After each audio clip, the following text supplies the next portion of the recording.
warahmatullahi wabarakatuh. Waalaikumsalam warahmatullahi wabarakatuh. Dengan segala kerendahan hati, mohon izin ibu-ibu semua, di sini saya akan mempresentasikan praktik baik saya, yaitu pembelajaran mendalam di pembelajaran matematika di kelas 2 fase A dengan judulnya arsitek cilik dengan pancingan ajaib membuat segi banyak. Nah, di sini mungkin saya tidak akan mengangkat dari model atau metode, tapi saya akan mengangkat praktik baik saya, yaitu strategi pembelajaran aktif dan menyenangkan. Nah, pada pembelajaran matematika di kelas 2 itu, pada topik mengenal bangun data segi banyak merupakan bagian penting dalam mengembangkan kemampuan dasar geometri murid.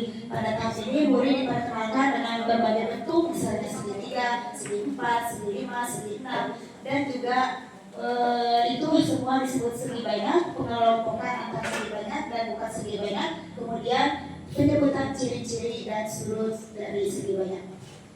Nah, berdasarkan observasi saya yang kebetulan saya mengangkatnya dari OJT 1, dikarenakan OJT 1 sampai OJT 3 saya memakai pembelajaran matematika bangun data, yang mana berkesinambungan. Di OJT 1 itu saya mengidentifikasi dan mengenalkan bangun data, kemudian sampai di OJT 3 saya memperkenalkan kepada anak itu tentang ciri-ciri bangun data.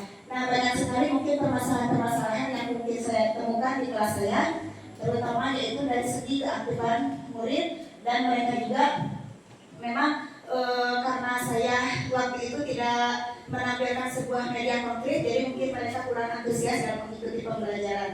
Harapannya strategi pembelajaran yang saya laksanakan di kelas ini dapat terus dikembangkan di kelas 2 sehingga murid selalu semangat dan memiliki pengalaman belajar matematika yang menyenangkan, bermakna, memotivasi, agar mereka terus belajar lebih mendalam.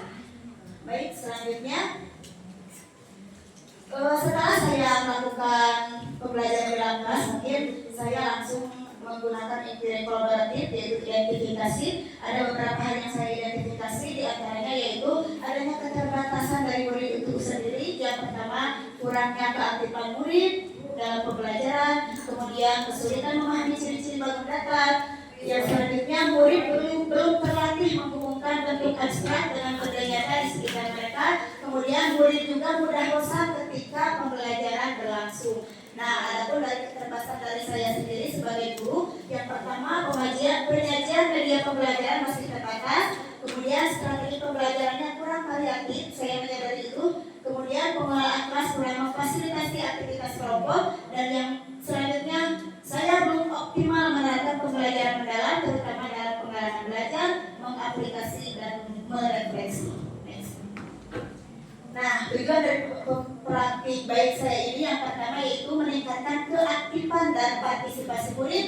Kedua, mempermudah pemahaman konsep bangun data dengan media pembelajaran konkret. Yang ketiga, menciptakan pembelajaran yang interaktif dan kolaboratif.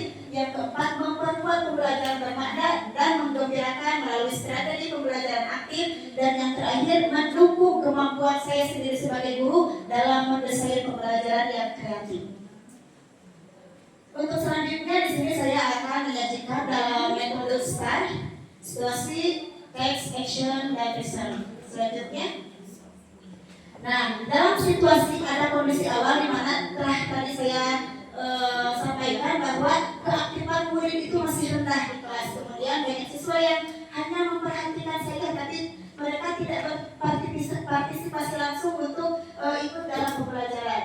Kemudian keterbatasan media visual, beberapa siswa cepat bosan karena metode ceramah yang terlalu dominan pada pembelajaran saya kali itu.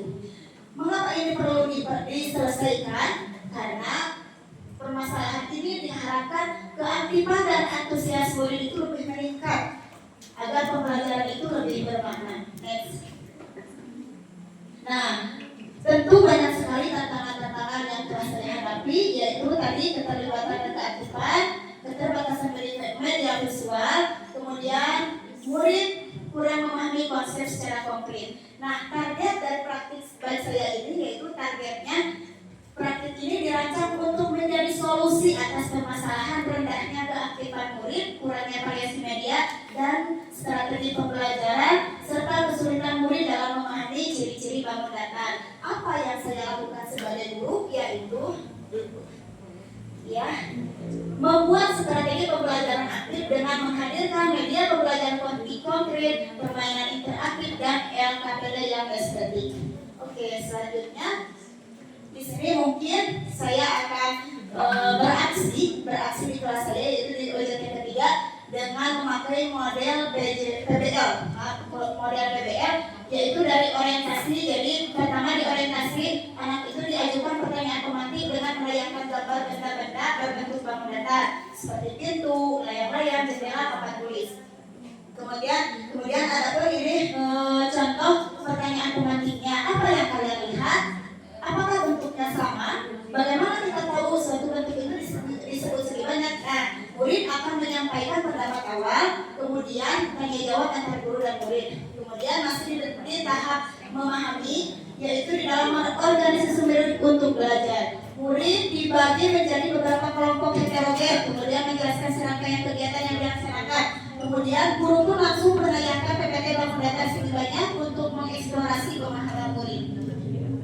Nah, di tahap mengaplikasi, yaitu melaksanakan kegiatan mini project. Apa mini projectnya? Yaitu membuat bangun datar segi banyak dari media slide yang mungkin setiap anak itu suka pada slide itu seribuan Bu. Nah, berarti itu kegemaran anak-anak itu memainkan slide ketika di kelas.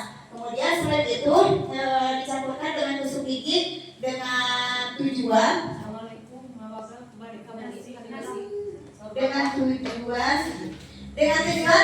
mereka tahu ciri-ciri bangun datar dan juga sudut-sudut dari bangun datar. Kemudian ada juga permainan mancing bangun datar. Jadi mereka itu setiap kelompok melaksanakan mancing bangun datar. Kemudian hasil mancingannya ditempel di papan tulis atau di media yang sudah disiapkan.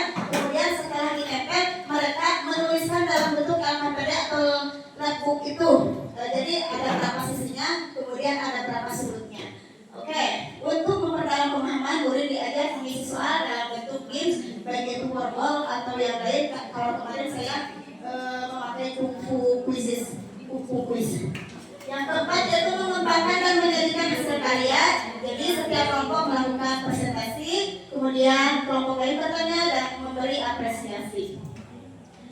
Yang terakhir, di tahap merefleksi, murid melakukan refleksi dan evaluasi terhadap penyelidikan serta proses belajar yang telah dilakukan untuk melihat keberhasilan mereka. Next. Nah, itulah serangkaian aksi refleksinya, yaitu atau hasilnya. Ternyata kekuatan strategi pembelajaran aktif dengan media konkret sangat efektif membantu murid memahami konsep abstrak pada bangun datar dengan dari hasil asesmen simatif dan asesmen formatif yang sangat meningkat. Next. Nah, di kegiatan penutup ini ada kesimpulan. Kesimpulannya adalah strategi pembelajaran aktif yang diterapkan terbukti sangat efektif dalam meningkatkan kualitas proses dan hasil belajar murid pada materi bangun datar segi banyak. Penggunaan media konkret seperti slide dan tusuk gigi, permainan mancing bangun datar, serta LKPD berbentuk lampu mampu meningkatkan kreativitas serta partisipasi murid secara signifikan. Murid menjadi lebih mudah memahami konsep karena pembelajaran disajikan secara nyata, visual, dan menyenangkan. Next. Nah, saran berdasarkan hasil implementasi pembelajaran mendalam, disarankan agar guru terus mengembangkan variasi media konkret dan strategi pembelajaran aktif untuk mempertahankan antusiasme serta meningkatkan pemahaman murid. Guru juga perlu melakukan refleksi dan efektivitas strategi yang digunakan serta menumbuhkan aspek yang perlu disempurnakan. Nah, itulah dokumentasi dari pembuatan bangun datar dari segi banyak. Jadi akan ada semangat tusuk gigi. Nah, itu paling sangat aktif sekali. Aktif sekali untuk menemukan sisi bangun datar juga sudah menggunakan dari media slide dan tusuk gigi. Ada lagi mancing bangun datar. Sangat terlihat aktif sekali. Baik, untuk LKPD, kemudian perangkat pembelajaran bisa di-scan. Terima kasih, mohon maaf atas kekurangannya. Wassalamualaikum warahmatullahi wabarakatuh.